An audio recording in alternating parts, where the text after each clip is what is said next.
Sealed Air Corporation is faced with increasing competition and new products entering their relatively monopolistic sealed air packing market.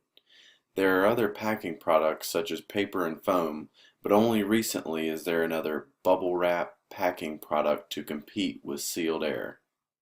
Sealed Air operates in the protective packaging market, which consists of three different types of products: positioning, blocking, and bracing products, flexible wrap products, and void fill products.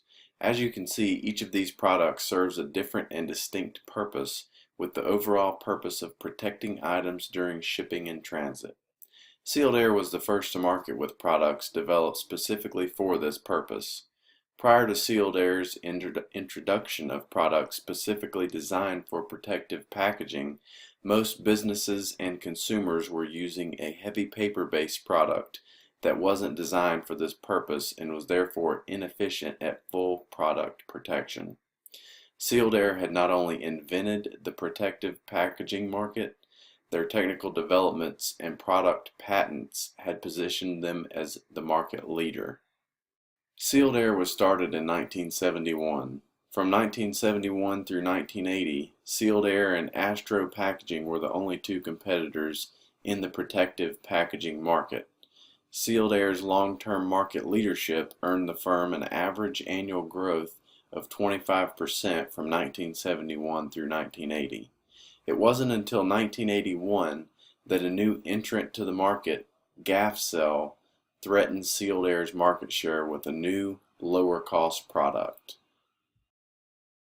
Purchasers of this product have one of two thoughts: purchase based on price or purchase based on performance.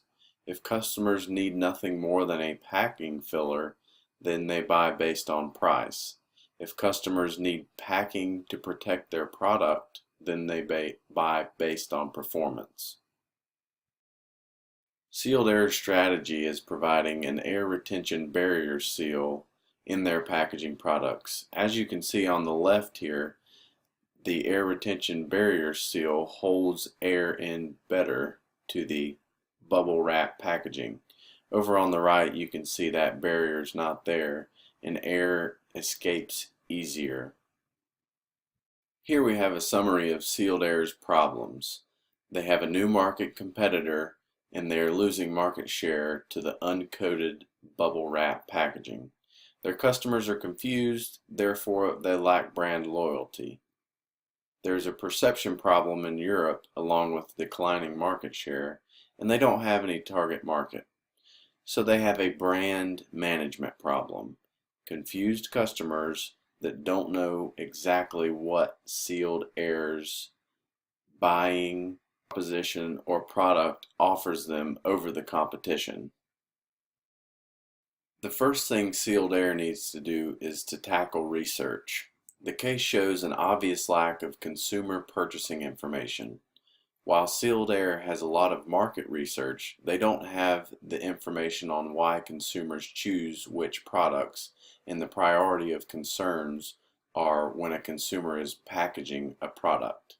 This process will help segment the market and thus help Sealed Air choose a target market. After that market research is complete, the next strategy is to narrow down the target market. As mentioned, Sealed Air hasn't really figured out their customers, and because they had a new product without competition for a long time, they haven't really positioned their product to specific consumers to create unique value. Sealed Air needs to come to terms with the fact they are no longer the only kid on the block. They need to work on successfully positioning themselves in the consumer's minds, and they need to differentiate themselves. As Joan Magretta highlights in Understanding Michael Porter, competition focuses more on meeting customer needs than on demolishing rivals. Sealed Air needs to find their unique positioning without trying to go head-to-head with every new competitor. Sealed Air has established values, and it needs to continue that by being a value-driven business. Use the themes of being a technology firm, quality, great customer service, and the original in the air sealed packaging to create that unique value, unique positioning, and then branding. So what's Sealed Air's overall strategy?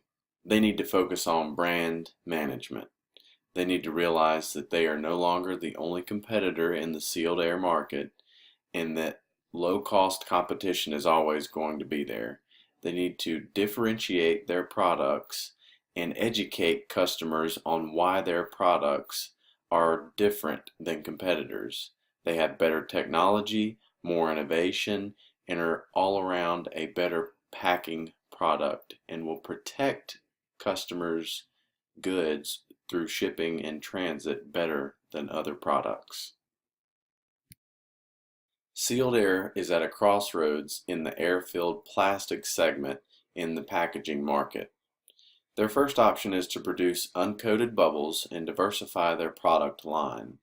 This will offer customers who prefer uncoated bubbles a product they can buy from Sealed Air instead of Sealed Air's competitors. They would now be able to provide distributors and users with a full line of products that are consistent with customer focus. There is demand for the uncoated product and they would be able to produce it almost immediately.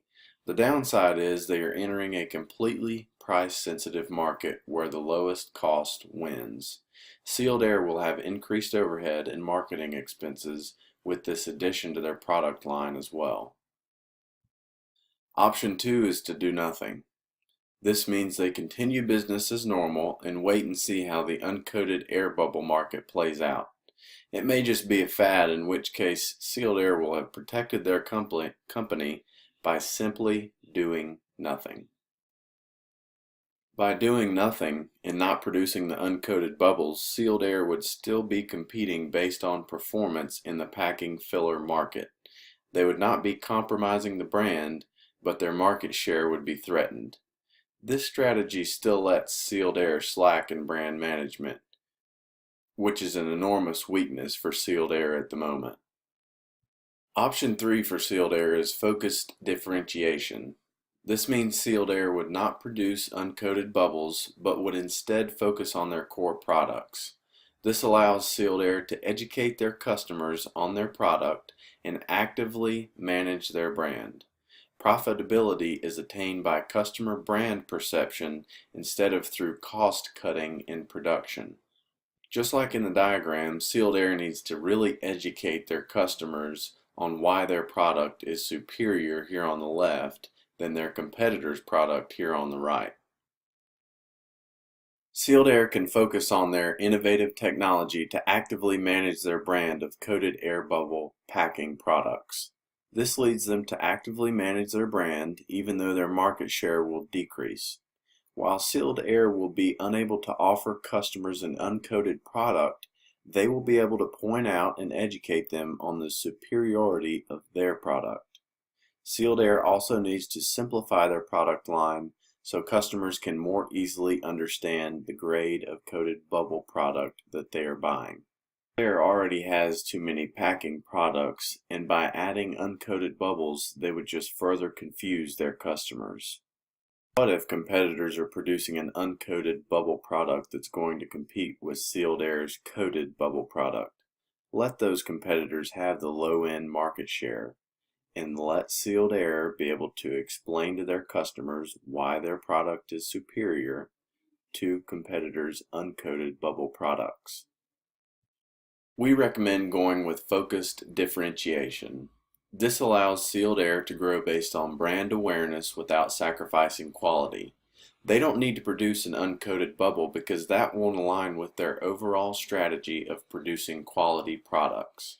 Sealed Air needs to focus their resources on brand management and innovation to drive profit instead of sales volume.